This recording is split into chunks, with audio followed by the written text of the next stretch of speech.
दिवसाची सुरुवातच अगदीच झाली होती वडापावने. तर वडापावची पार्टी केली. तुम्हाला तर माहितीच आहे की सचिनची आत्या म्हणजेच त्या थोड्या आजारी असल्यामुळे त्यांची ट्रीटमेंट चालू आहे गडिंग्लजला.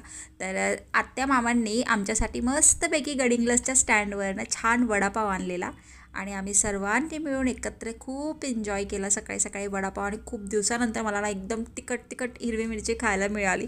जबरदस्त वाटलं. आणि ना ज्यावेळेस आपलं पोट फुल असतं त्यावेळेस आपल्याला असं वाटतं की नाही आता भूक लागणार आहे म्हणून काहीतरी हलकं फुलकं करूया. म्हटलं चला तर आज काय करूया, बटाट्याची भाजी. पण आपले मसाले फ्राय झाल्यानंतर कोथिंबीर टाकली भरपूर सारी आणि आता बटाटा आणि आपलं मसूर डाळ टाकून एकदम छान फ्राय केलं. थोडंसं नाही का जसं तेल सुटेपर्यंत, म्हणजे तर्री खूप छान येते. मला तर्री फार आवडते.